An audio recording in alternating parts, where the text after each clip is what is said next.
যোৱা প্ৰায় বিশেষকৈ হিমন্ত বিশ্ব শৰ্মা ডাঙৰীয়া মুখ্যমন্ত্ৰী হোৱাৰ পাছত সাধাৰণ মানুহে যদি কেতিয়াবা কিবা প্ৰতিবাদ কৰে, ধৰক স্মাৰ্ট মিটাৰ বিল বাঢ়িছে এইটো যদি প্ৰতিবাদ কৰে, ৰাস্তা বেয়া হৈছে এইটো যদি প্ৰতিবাদ কৰে, বস্তুৰ দাম বাঢ়িছে এইটো যদি প্ৰতিবাদ কৰে, বা আনকি যদি তাৰ বিৰুদ্ধেও কোনোবাই প্ৰতিবাদ কৰে, তেতিয়া চৰকাৰে এটাই কথা কয়, তোমালোকক অৰুণোদয় কাটি দিম।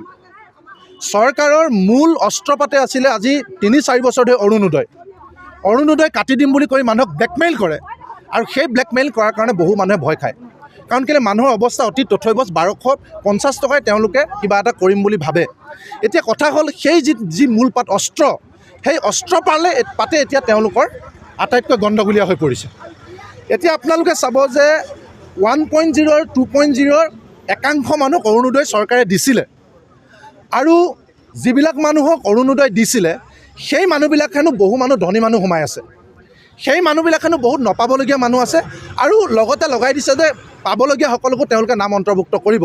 তাৰ কাৰণে অৰুণোদয় 3.0 উলিয়াইছে, আৰু সেই যে নাপাবলগীয়া মানুহে পাই আছে তাৰ কাৰণে তেওঁলোকে ৰিভেৰিফিকেশ্যন কৰিছে, ডকুমেণ্টছ ৰিভেৰিফিকেশ্যন, মানে ডকুমেণ্টছ পুনৰ পৰীক্ষা। আৰু পুনৰ পৰীক্ষা কৰিবৰ কাৰণে তেওঁলোকে PS কমিটি বুলি এখন কমিটি বনাই দিছে, পুলিং ষ্টেচন কমিটি, বুথ লেভেলৰ কমিটি। আৰু পুলিং ষ্টেচন কমিটিখন ক্ৰাইটেৰিয়া মতে নিৰপেক্ষ মানুহ হ'ব লাগে, ৰাজনীতিৰ পৰা বহুত দূৰত থকা মানুহ হ'ব লাগে। কিন্তু আমাৰ গমাৰি উন্নয়ন খণ্ডত আটাইবিলাক পুলিং ষ্টেচন কমিটিত সকলো বিজেপিৰ মানুহ আছে, আমি এটা এটাকৈ নাম ক'ব পাৰিম। আৰু যিহেতু পঞ্চায়তৰ কাৰ্যকাল শেষ হৈ গ'ল, আৰু নিজৰ এটা পুলিং ষ্টেচন বা ৱাৰ্ডত যিহেতু সকলো বিজেপিৰ মানুহক নাম চিলেকশ্যন আৰু কৰ্তন কৰিবলৈ দিছে, তাৰমানে শিয়ালৰ ডিঙিত মঙহৰ ভাৰ দিছে। আৰু ৱাৰ্ডৰ বিজেপি নেতাকেইজনে জানে যে কোনে কোনে পৰম্পৰাগতভাৱে বিজেপিক ভোট দিয়ে আৰু কোনে কোনে বিজেপিক ভোট নিদিয়ে। গতিকে এই শিয়ালকেইটাক, যিকেইটা শিয়ালৰ ডিঙিত মঙহৰ ভাৰ দি দিলে, সেই শিয়ালকেইটাই এতিয়া তেওঁলোকক ভোট নিদিয়া মানুহক অৰুণোদয় কাটি দিছে। ইয়াত ক্ৰাইটেৰিয়াত আছে বিধৱা মানুহে পাব লাগিব, 2 লাখতকৈ কম ইনকমৰ মানুহে পাব লাগিব, ঘৰ নথকা মানুহে পাব লাগিব, বিকলাংগ মানুহে পাব লাগিব, ৰেচন কাৰ্ড থকা মানুহে পাব লাগিব। এইটো ক্ৰাইটেৰিয়া, চৰকাৰী নিয়ম। কিন্তু সেই বিজেপিৰ পালি নেতাবিলাকৰ নিয়মটো হৈছে যে বিজেপিক ভোট দিয়ে নে নিদিয়ে। গতিকে এইটো পৃথিৱীত কোন ক্ৰাইটেৰিয়াত আছে আমি BDO ডাঙৰীয়াক সুধিবলৈ আহিছোঁ। আৰু হিমন্ত বিশ্ব শৰ্মা ডাঙৰীয়াকো সুধিছোঁ যে আপোনালোকৰ পালি নেতাই যে সন্ত্ৰাস চলাইছে, বিজেপিক ছাপৰ্ট নকৰিলে অৰুণোদয় কাটি দিয়ে, সেই কথাটো আপুনি জানিব লাগিব। আৰু দ্বিতীয়তে কাৰোবাক যদি দিছেও 500ৰ পৰা 5000 টকা পৰ্যন্ত ঘোচ বিচাৰে। ইয়াত মানুহ আছে, সোধক। কৈছে আপোনালোকৰ নাম কাটি নিদিওঁ যদি আপোনালোকে আমাক 5000 টকা ঘোচ দিয়ে। 2 নম্বৰতে PMAY ঘৰ, প্ৰধানমন্ত্ৰী আৱাস যোজনা ঘৰ, জিঅ' টেগৰ নামত 10,000 টকা পৰ্যন্ত বিচাৰিছে, যোৱাকালি দিনটোলৈকে বিচাৰিছে। ইয়াত মানুহ আছে। আৰু আটাইতকৈ লাজ লগা কথা, মানুহে যে পায়খানা কৰে, পায়খানা কৰা ঘৰটো লেট্ৰিন বিজেপিৰ পালি নেতাই লেট্ৰিন দিয়াৰ নামতো 1000 টকা মানুহৰ পৰা বিচাৰিছে। ইয়াত মানুহ আছে। আৰু এটা কথা আপোনালোকক কৈছোঁ যে মাইক্ৰ' ফাইনেন্স, ইয়াত বহু মানুহ আছে। মুখ্যমন্ত্ৰী ডাঙৰীয়া মেৰাপানীত আহি কৈছিলে 2021 চনৰ ইলেকশ্যনৰ আগত, আমাক ভোট দিয়ক, আপোনালোকৰ সকলো ঋণ মাফ কৰি দিম।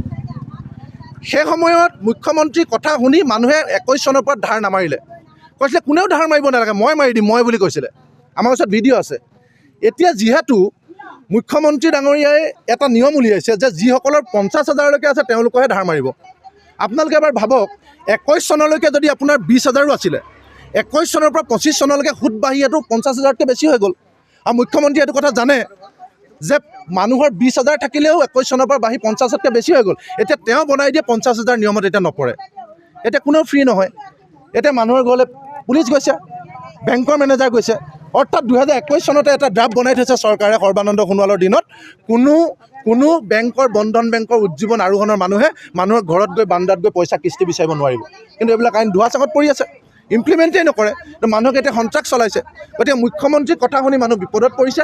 সকলো মাইক্ৰ' ফাইনেন্সৰ ঋণ ৰেহাই দিব লাগিব, সকলো মাইক্ৰ' ফাইনেন্সৰ ঋণ ৰেহাই দিব লাগিব। ক'ৰ পৰা দিয়ে নাজানো, ৰেহাই দিব লাগিব, আৰু নহ'লে কোম্পানীবিলাকক নাকি লগাব লাগিব। আৰু দ্বিতীয়তে অৰুণোদয়, ঘৰ আৰু লেট্ৰিন এজ পাৰ ক্ৰাইটেৰিয়া পাব লাগিব। আৰু যদি নিদিয়ে তেতিয়াহ'লে আমি যিসকলে এই আইন নাম কাটিছে তেওঁলোকৰ বিৰুদ্ধে আমি বিহিত ব্যৱস্থা গ্ৰহণ কৰিম।